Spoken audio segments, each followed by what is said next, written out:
Hello, ladies and gentlemen, and welcome to a special version of the Neutral Zone. I'm women's ice hockey beat reporter Anthony Rossi, joined alongside fellow beat reporters Rose Carrata and Meg Buckley. We're going to be talking about Quinnipiac's season so far, the road ahead, and before that, a little bit of national, talking about the USCHO and the Pairwise. But first, how are you guys doing today? Doing great. How are you, Anthony? Doing pretty good. How about you, Rose? I'm doing all right. I'm sorry, but let's get going. That's very fair. It's a long weekend. It's going to be a long weekend of hockey, too, for the ECAC and the rest of the conferences. And speaking of that national attention, let's take a look at the USCHO poll. The top three have been the same, feels like all season long. Wisconsin has remained the top of the table. Colgate and Cornell have broken their way into the top five. Colgate's been up there, but with a fall of Minnesota Duluth, those two get the bump up. And then St. Lawrence and Penn State round out the top eight. Penn State, a little bit of a shocker in that tough Atlantic Conference area. Then rounding out the 9 through 15 slots, that's Clarkson, Quinnipiac, St. Cloud State, Boston College, Princeton, Northeastern, and UConn. I know it's a mouthful, but what are your guys' thoughts so far on the national scale? I think it's just like you said, Anthony. Quinnipiac especially, they've been averaging around the 9-10 spot. What feels like the whole season. They peaked at number 7 back in November, but overall they've stayed pretty consistent. I mean, obviously, we're going to be focusing a lot on Colgate and Cornell because they're in the ECAC. We'll move on to that in a little bit. But also, Minnesota's one to look out for. They were knocked out by Clarkson last year, so it's going to be interesting to see how they step up. Yeah, Clarkson's going to be an interesting team as now we move into the pairwise, and you'll notice a lack of Clarkson in the pairwise. So, specifically the pairwise, it's a little bit confusing, but I'll kind of define it in this quick little term. So the pairwise is a system which attempts to mimic the method used by the NCAA selection committee when they're figuring out the 11-team bracket for the women's ice hockey playoffs. And it's based upon this PWR thing. Now, what is PWR? You're probably wondering. Well, it's based upon record against common opponents, head-to-head competition, and the NCAA percentage index, which is the NPI for short. If you know what the NPI is, it's a very difficult system. It's hard to explain, but we have PWR. So taking a look at the PWR, the top 6 are in place. Penn State switches with St. Lawrence because St. Lawrence has lost to a lot more common opponents than Penn State has. And then Quinnipiac and Northeastern are currently tied with 34 PWR. Northeastern is the top of the Hockey East right now. Not the top of the Hockey East standings, but they're the highest ranked Hockey East team.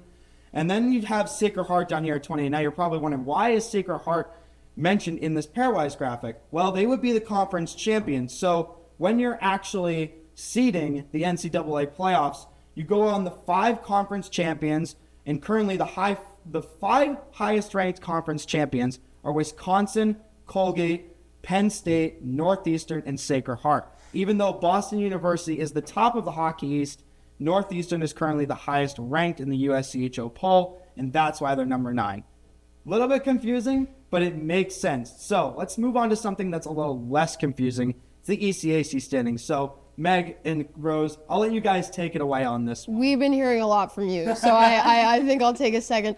Obviously, Colgate and Cornell, these are very well-known names in the ECAC right now. They've stayed at the top for majority of the season. Right behind them, we have St. Lawrence and Clarkson, who Quinnipiac will go on to play soon enough, but we'll get to that later.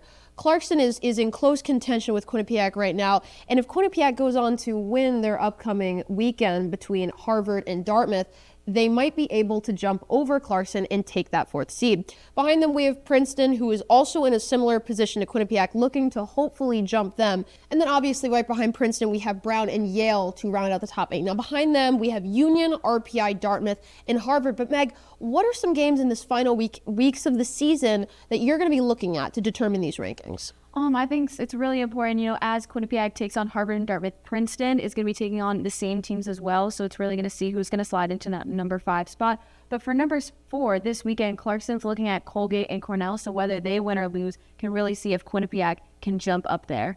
Yeah, if you don't mind me interrupting, this is very important for the top 4 because the top 4, as the ECAC tournament goes, they get a first round bye. 5 will play 12. 6 will play 11, and so on and so forth. But the top 4 teams get a bye. These 4 teams have been getting a bye for the last 2 seasons, it seems like. Quinnipiac, they had a bye originally in 2022-23 season. where they seeded at number 4 and then played a crazy series against St. Lawrence. But I wouldn't be surprised to see if Quinnipiac or maybe even Princeton could slide into that top 4 if St. Lawrence or Clarkson start to slide. Colgate and Cornell, they're going to get those number 1, 2 spots. It's going to be pretty obvious. But the points are going to be huge. 3 points for a win, and then 2 points for a win in overtime. So that overtime incentive is huge this year.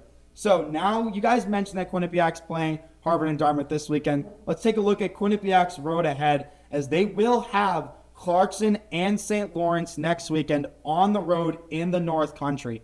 All of these teams that they have on the rest of their season, they have beat earlier in the year. The closest was this Dartmouth game where Jenna Donahue ended up beating her former team in overtime. Crazy game to watch on ESPN+. But one of the teams that I think that Quinnipiac should look out for that's kind of a sleeper is this RPI game. I think RPI is going to be a very big sleeper team, but obviously the two to watch out for are these Clarkson and St. Lawrence games. Now, what are your guys' opinions on the road ahead for the Bobcats? Yeah, Harvard hasn't won an ECAC game since November 1st. It's not just Jenna that's coming back to Hamden for the Dartmouth game. However, Sadie Peer, assistant coach, she's coming back as well. St. Lawrence, Clarkson, they're really going to define the playoffs. But with the RPI and Union games, Felicia Frank may be able to get some playing time, but I think what's really important is that they really keep that momentum going that they had over break, and they really just bring that energy. Yeah, I absolutely agree, especially since those break games were against RPI and Union teams that have not been in Hamden. So it'll be interesting how Felicia Frank does. She did start in the RPI game. Could she start this weekend is really the question that we're kind of wondering. I don't know if we're going to see her. Rose, what are your opinions? Do you think that we're going to see Felicia Frank this weekend or no? Personally, I'd love to see her out there. I think that she, as well as Kaylee Doyle, have been putting up really good numbers. I mean, she got a shutout against RPI. I think her numbers have been great, and I think she could do wonders for the team this weekend to make sure that they stay on pace to be in a good position for the playoffs. And I think it's also good to give the first-year reps, especially probably since she's not going to be playing during playoff time. That'll do it for us. We've talked a lot, but we have a lot more this coming weekend as Quinnipiac will be taking on Dartmouth and Harvard like we just mentioned. You can stay up to date for all of our content and our social accounts on @Q30 Sports at X and on Instagram. But that's all the time that we have. For Rose Carrata and Meg Buckley, I'm Anthony Rossi, and this has been The Neutral Zone presented by Q30 Sports.